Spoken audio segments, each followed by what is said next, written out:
Et ce que je vous propose, c'est peut-être qu'on prenne quelques questions à partir du constat qui a été fait pour à peu près un quart d'heure.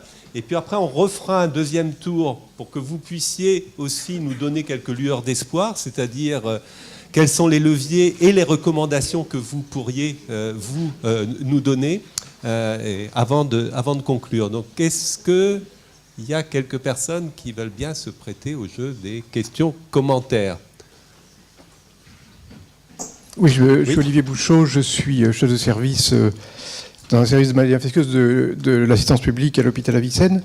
J'ai un commentaire-question qui s'adresse à M. Ginaud et à Mme Anatole Touzé. J'ai un peu le sentiment, étant sur le terrain, mais étant aussi parfois de temps en temps dans des réunions ministérielles, qu'il y a un grand décalage entre votre discours, dont j'ai aucune raison de penser qu'il n'est pas sincère, et la réalité sur le terrain. J'ai l'impression que je ne suis pas le seul. Monsieur Ginaud, j'ai assisté tout récemment à une réunion à la DGOS sur la prise en charge des migrants. Et j'avais été extrêmement surpris de voir le décalage entre ce qu'on nous disait au ministère et ce que je vois sur le terrain. Et quand je m'en suis ouvert pendant la réunion, l'un de vos collègues de l'ARS m'a dit en aparté après: mais vous savez, notre directeur général signe régulièrement des lettres d'injonction à des directeurs d'hôpitaux pour prendre en charge des patients qui n'ont pas de prise en charge et qui restent absolument sans suite. Et Madame Anatole Touzé, je suis obligé de faire aussi un peu le même constat. Alors pour Rennes, je ne connais pas, je n'ai jamais exercé à Rennes, donc je ne peux pas vous dire, mais pour les hôpitaux que je connais et pour les histoires qu'on me raconte, encore une fois, je ne demande pas mieux de croire que vous n'avez jamais donné de directive pour bloquer les soins, mais je crains, en tout cas dans certains hôpitaux c'est le cas, qu'au-dessous de vous, certains s'autorisent à le faire. Et je peux vous dire que moi, en tant que chef de service, professeur des universités, il m'arrive de conduire par la main des patients, en tout cas ceux qui tiennent debout, au service des admissions pour exiger une admission pour des tuberculoses pulmonaires, bacillifères, etc. Donc je crois vraiment qu'il y a un décalage entre ce que vous pensez qui se passe et la réalité sur le terrain. Véronique, Luc Oui, moi je veux bien commencer, tout à fait la réponse. Je pense qu'il y a autant de situations que d'établissements et de services. Dans les services, les situations peuvent être différentes d'un service à l'autre. Bon, je vous parle de ce que je connais dans les hôpitaux dans lesquels j'ai travaillé. J'ai travaillé d'ailleurs il y a un certain nombre d'années aussi à la Paix de Paris. Je réitère fortement que, d'abord, je n'ai jamais reçu, d'ailleurs, vous citiez l'exemple de courrier, je n'ai jamais reçu dans toute ma carrière de courrier de l'ARS me demandant d'assurer une prise en charge qui n'aurait pas été prise dans l'établissement que je dirigeais pour des raisons financières d'une personne. Je n'ai jamais reçu ce type de courrier dans toute ma carrière. J'ai maintenant 35 ou 40 ans de carrière bientôt. Et par ailleurs, je ne donne pas de consignes. J'ai demandé à mes collaborateurs, j'aime d'ailleurs mes collaborateurs qui partagent, je pense, la même éthique professionnelle que moi, je ne pense pas je n'ai pas connaissance, en tout cas, dans mon établissement, de cas où il y ait des consignes de non prise en charge pour des raisons financières. En revanche, ce que nous sollicitons, et ça c'est logique, c'est le rôle de tout responsable quel qu'il soit responsable de service, responsable d'établissement, c'est de faire en sorte d'essayer de concilier les enjeux éthiques et les enjeux de prise en charge médicale et de soins qui sont notre mission première, qui est la mission première des soignants, et c'est vrai de la directrice d'hôpital comme de l'agent hospitalier ou du chef de service. Je pense qu'on partage ces mêmes valeurs. Je pense qu'il faut éviter d'opposer d'ailleurs dans les établissements comme on le fait aujourd'hui en ce moment les gouvernances, qu'elles soient médicales ou administratives et le terrain. On est plus proche du terrain que parfois on veut le faire penser. Nous cherchons à chaque fois, au cas par cas, des solutions. Et il y a des solutions. Lorsqu'on met autour de la table quelqu'un d'un bureau des entrées, le responsable de l'équipe médicale et soignante, les responsables éventuellement, si besoin, de l'ARS, quand il y a des cas particulièrement compliqués, et qu'on essaye de trouver des solutions, les assistantes sociales, bien évidemment, on en trouve. On en trouve. C'est compliqué. C'est du temps, c'est de la coordination, c'est de l'investissement. C'est parfois des situations particulièrement ubuesques, mais on peut en trouver. Et je pense que la solution, elle est là. Elle est dans le travail collectif pour répondre au cas par cas, au traitement de situations complexes. Et j'ai à Rennes, vous êtes chef de service de maladie infectieuse, un service de maladie infectieuse, qui ne m'a jamais, je peux vous dire, il serait là, je pense qu'il pourrait vous le dire, vous pouvez l'appeler d'ailleurs, pour confirmer, nous n'avons jamais refusé de prise en charge de patients atteints de tuberculose au CHU de Rennes pour des raisons financières. Ça, je peux l'attester. Donc je pense qu'il ne faut pas généraliser la situation. Il peut y avoir des décalages entre... Je ne pense pas que ce soit un discours. Moi, c'est mon vécu de terrain. Hein. C'est pas un discours. Je pense que c'est aussi mon expérience professionnelle et mon vécu de terrain qui peuvent être difficiles.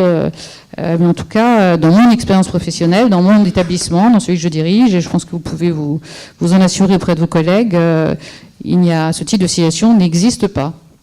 Il y a une situation, par contre, peut-être si je peux encore, sans être trop longue, compléter, il y a des situations, par contre, qui sont particulièrement difficiles, qu'on n'a pas tellement évoquées d'ailleurs, et qui ne sont pas liées à la situation de l'accueil des migrants sur le territoire national, qui est la situation des migrants qui viennent pour des raisons de soins. C'est-à-dire des migrants qui n'ont pas l'offre de soins correspondant à leurs besoins dans leur pays, je pense notamment aux pays du Maghreb, mais pas seulement, hein, et qui viennent pour des actes lourds, par exemple des transplantations, de la cancérologie, etc., parce qu'ils savent qu'ils trouveront en France un système de soins accessible.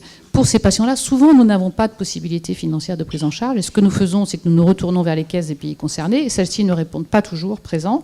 Et donc là, il faut trouver des solutions, soit par une prise en charge payante des malades, ça arrive, il y en a qui ont les moyens financiers de le faire, soit en trouvant des solutions d'un autre type. Mais parfois, là, il peut arriver que nous ne les prenions pas en charge. Ça, c'est exact. Et ça, je le dis aussi clairement. Encore une fois, on ne parle pas de la même chose, là. On parle des migrants qui viennent pour des prises en charge en soins. Je ne voudrais pas bloquer la parole. Il faut aussi que Luc Gino puisse vous répondre. Très bien, je me tais.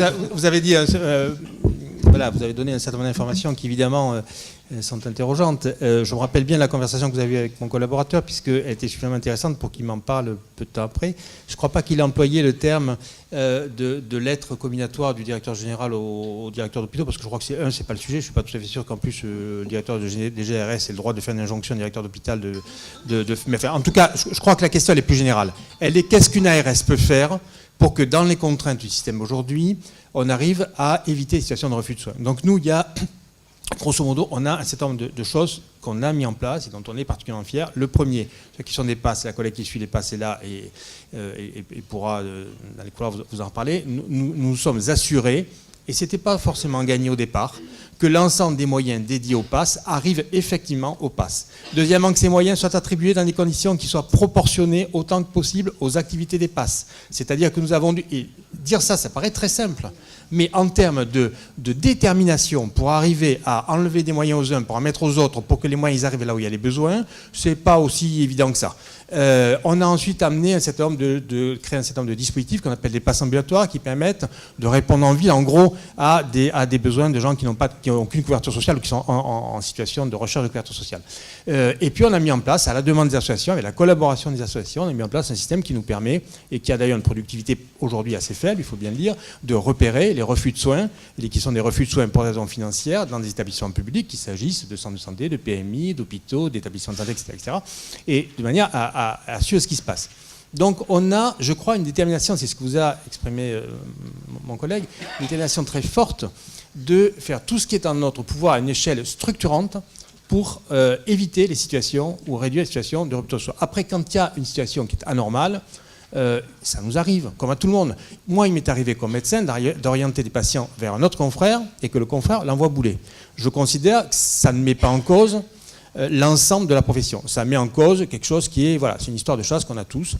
Quand on a des histoires de chasse comme ça, on essaie, et elles sont nombreuses, clairement, on essaie de les régler au cas par cas, comme tout le monde, avec l'ensemble des acteurs. Mais je crois que le rôle d'une agence, c'est d'abord de créer des systèmes structurels qui font que les passes fonctionnent, qu'elles aient des moyens, qu'elles soient visibles, qu'elles soient accessibles par tout le monde, qu'aujourd'hui, un médecin généraliste en Ile-de-France va sur Internet et il a imprimable immédiatement comment est-ce qu'on arrive à la passe la plus proche de chez lui et comment est-ce qu'on arrive à la passe jusqu'à l'hôpital, et de l'hôpital, comment est-ce qu'on fait pour trouver la passe lorsqu'elle se situe au 3e étage du bâtiment C, qui a été entre-temps rebaptisé bâtiment 228. Et donc tout ça, ça permet aux patients d'arriver directement sur le sujet. Donc notre rôle à nous, c'est de faciliter ce travail-là. Et je crois qu'on le fait peut-être insuffisamment, mais je pense que c'est vraiment important de penser que ce n'est pas uniquement un rôle de vérifier le truc qui ne va pas. Il faut vérifier le truc qui ne va pas, mais il faut surtout créer des systèmes. C'est ça que qu'a tenté de vous exprimer Bernard. C'est le fait, parce que je vous le redis, cette conversation, on en a reparlé derrière. pas que de la vôtre, mais de celle-là aussi. Voilà, donc du coup, je sais quel est le message qu'on souhaite faire passer. Bien, vous voulez réagir ou est-ce qu'il y a d'autres... Je suis un coordonnateur de l'OFI pour la zone ouest, et donc je suis basé à Rennes. Et je souhaiterais répondre et essayer de rassurer Arnaud Veil sur les intentions de l'OFI par rapport à la visite médicale qui se passe à l'OFI. Alors effectivement, on sera d'accord, je pense, que sur le constat de la visite médicale actuelle qui s'adresse à des demandeurs de titre de séjour de longue durée, cette visite médicale est une visite médicale essentiellement administrative qui répond à des normes administratives. On est sur des vieilles logiques d'hygiène publique en matière de lutte contre la tuberculose. C'est quelque chose qui doit être réformé mais qui ne l'est pas encore. Donc on est d'accord sur les limites de cette visite médicale.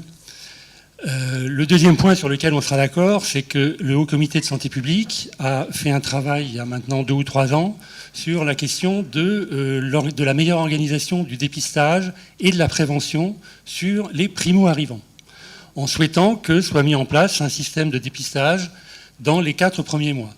À l'heure actuelle, on voit bien comment ça se passe. Ce n'est pas nécessairement organisé. Adeline Scanvion nous a montré que l'EPAS pouvait le faire. À Rennes, le centre médical Louis Guillou le fait dans le cadre de ses activités avec des financements ARS. Mais pour l'instant, ce n'est pas organisé sur le plan du territoire national. Et dernier point, par rapport à la question du dépistage VIH et hépatite qui est actuellement proposé, mais dans le cadre d'une étude et absolument pas de manière systématisée, l'OFI est simplement partie du constat, en fait, à la demande aussi, et avec une équipe de chercheurs de la Rivoisière, que dans les objectifs du Fonds mondial et de l'ONU-SIDA, qui sont les objectifs 90-90-90, qu'en France, on n'était effectivement pas très bon sur la connaissance du statut stérologique des porteurs VIH, puisqu'on est, je crois, à 60%, alors que l'objectif est de faire en sorte que 90% des patients porteurs du VIH connaissent leur sérologie. Et donc l'objectif est effectivement d'essayer de faire en sorte de dépister le plus facilement possible toute personne porteur du VIH et de proposer ce type de dépistage. Et donc c'est dans ce cadre-là que dans le cadre de l'étude qu'on appelle les études STRADA, à l'heure actuelle, le dépistage des VIH et des hépatites est proposé. En aucune manière il est obligatoire. Et tout frein, quand il y a un des traducteurs, bien évidemment c'est fait en traduction. Et en aucune manière ce dépistage est imposé aux personnes.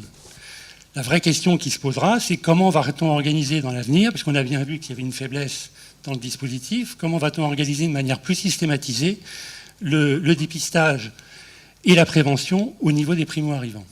D'abord, je vous remercie de me rassurer. J'espère que ça va se passer comme vous dites, et on réclame depuis longtemps que le caractère obligatoire de la visite médicale de l'OFI soit supprimé. On va voir ce que ça va donner dans la prochaine loi. Si c'est le cas, tant mieux. En effet, ça permettra enfin à l'OFI de faire de la prévention dans le cadre de ces visites médicales. Reste que dans un contexte qui est une instance vécue, à tort ou à raison, en partie à raison, par les migrants comme une instance du ministère de l'Intérieur, est-ce que c'est le meilleur endroit pour faire des actions de prévention pour la santé, quelle que soit la qualité et l'engagement des médecins qui travaillent à l'OFI? Là, la question reste ouverte.